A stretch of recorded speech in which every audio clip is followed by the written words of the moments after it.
Thank you so much, Frank. And keep it going for our final storyteller of the evening, Lindsey. Come on, Brooklyn!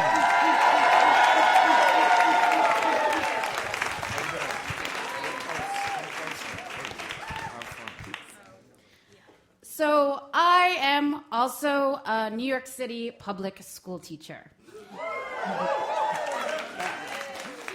And in order to get from the elementary school where I teach in Brooklyn to my apartment in Queens, it is about 11 miles, 56 minutes on 2 trains, or using my favorite unit of measure since moving to New York, my commute is about 3 to 5 assholes long. And so one evening last March, I was on my way home from work, and I was at one of the most dangerous intersections in all of New York City, which is exhaustion, hunger, and the 7 train at rush hour. And those of you Brooklynites who aren't familiar with the 7 train, it's kind of like the L train and the G train got drunk one night and had a baby. That would be the 7 train. And so I was standing there at my spot on the platform, just to the left of the 3rd column, when my train pulls in, and the doors open up, and just as everyone is getting off the train, this one little old lady pushes her way on. Asshole.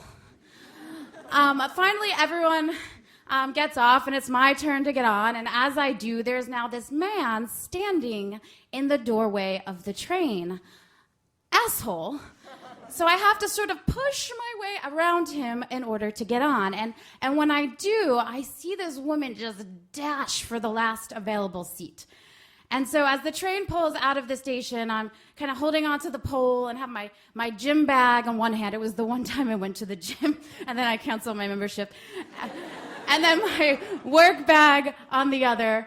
And when I'm really exhausted on my way home from work and all I want to do is sit down, I play this game where I look around my section of the car train and I try to predict who the first person to get up will be. And then I kind of shimmy over a little bit so that I'm standing kind of near that person so that if they do get up, I will be the obvious heir to that person's seat.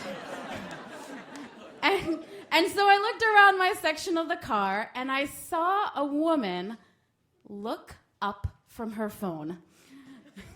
And I thought to myself, that's my girl.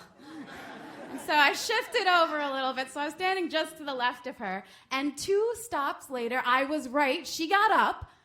But in the half second between her getting up and my sitting down, the man next to her shifted over.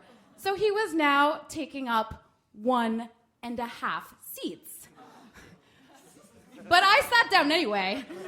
And as I did, I might just have bumped into him a little bit more than I needed to, because I, too, am now a fucking asshole.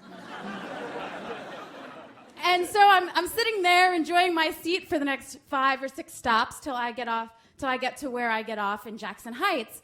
And as I'm stepping off the train onto the subway platform, I see that there's a bottleneck forming at the top of the stairs. And I see this guy who's causing the bottleneck by standing at the top of the stairs and looking at his phone. And I think to myself, why is this asshole keeping me from getting down the stairs? But when I get a little bit closer, I realize that the man is crying. This middle-aged man in a button-down shirt and a pair of slacks, the kind who probably stands in the doorway of the train when I'm trying to get on, who sits on the train with his legs wide open, is now crying so hard that his shoulders are shaking. And as I stand there, I hear a woman ask the man if everything is okay, and he doesn't answer. And I hear another woman try to ask him in Spanish, and still no answer. And I look down, and I see that in his left hand, he's holding onto a set of rosary beads. And another 10 or 20 seconds pass, and finally the man says, my father just died. And in that moment, this group of potential assholes on the subway platform transformed into kind individuals for this crying stranger, keeping everyone from getting home. And as I stood there watching, I thought about the fact that on my 11-mile, 56-minute, 3 to 5 asshole commute between Brooklyn and Queens every morning and every evening, maybe there weren't really 3 to 5 assholes after all. Just a lot of people at their own intersections of long, difficult, and sometimes unimaginably difficult days. Thank you.